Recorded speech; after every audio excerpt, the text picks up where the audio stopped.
شروع اللہ کے نام سے جو بڑا مہربان نہایت رحم والا ہے۔ الف لام میم۔ اس میں کچھ شک نہیں کہ اس کتاب کا نازل کیا جانا تمام جہان کے پروردگار کی طرف سے ہے۔ کیا یہ لوگ یہ کہتے ہیں کہ پیغمبر نے اس کو از خود بنا لیا ہے؟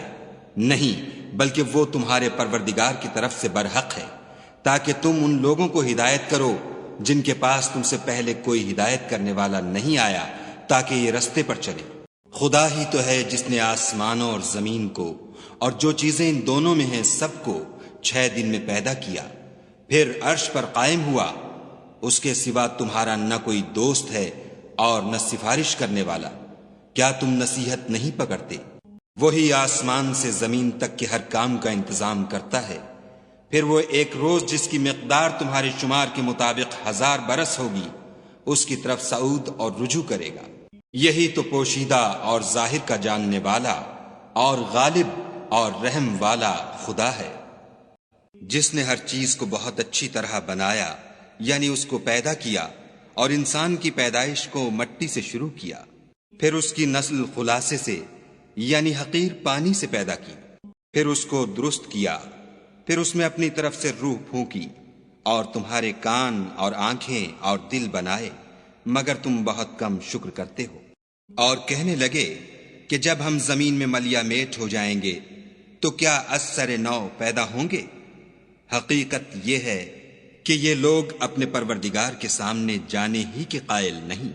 کہہ دو کہ موت کا فرشتہ جو تم پر مقرر کیا گیا ہے تمہاری روحیں قبض کر لیتا ہے، پھر تم اپنے پروردگار کی طرف لوٹائے جاؤ گے۔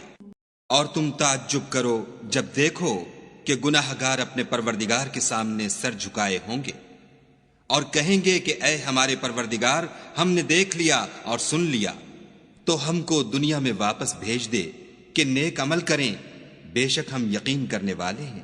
اور اگر ہم چاہتے تو ہر شخص کو ہدایت دے دیتے، لیکن میری طرف سے یہ بات قرار پا چکی ہے کہ میں دوزخ کو جنوں اور انسانوں سب سے بھر دوں گا۔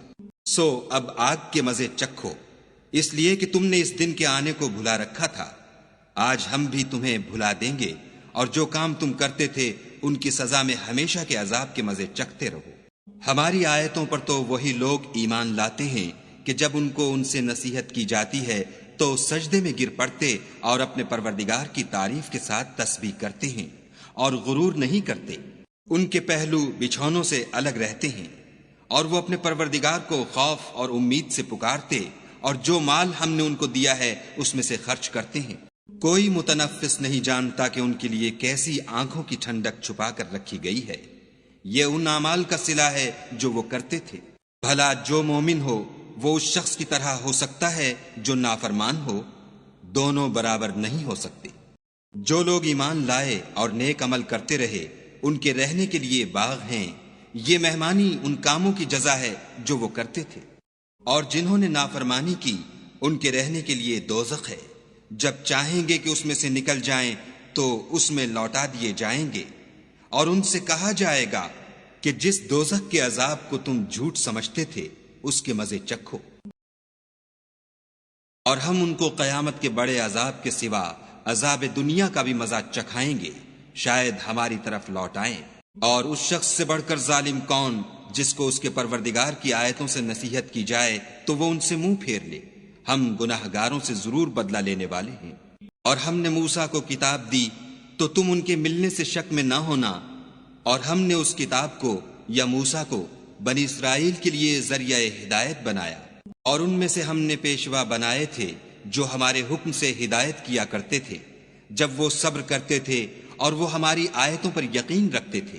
بلا شبہ تمہارا پروردگار ان میں جن باتوں میں وہ اختلاف کرتے تھے قیامت کے روز فیصلہ کر دے گا۔ کیا ان کو اس امر سے ہدایت نہ ہوئی کہ ہم نے ان سے پہلے بہت سی امتوں کو جن کے مقامات سکونت میں یہ چلتے پھرتے ہیں ہلاک کر دیا؟ بے شک اس میں نشانیاں ہیں، تو یہ سنتے کیوں نہیں؟ کیا انہوں نے نہیں دیکھا کہ ہم بنجر زمین کی طرف پانی رواں کرتے ہیں، پھر اس سے کھیتی پیدا کرتے ہیں جس میں سے ان کے چوپائے بھی کھاتے ہیں اور وہ بھی کھاتے ہیں، تو یہ دیکھتے کیوں نہیں؟ اور کہتے ہیں اگر تم سچے ہو تو یہ فیصلہ کب ہوگا؟ کہہ دو کہ فیصلے کے دن کافروں کو ان کا ایمان لانا کچھ بھی فائدہ نہ دے گا، اور نہ ان کو مہلت دی جائے گی، تو ان سے منہ پھیر لو اور انتظار کرو، یہ بھی انتظار کر رہے ہیں۔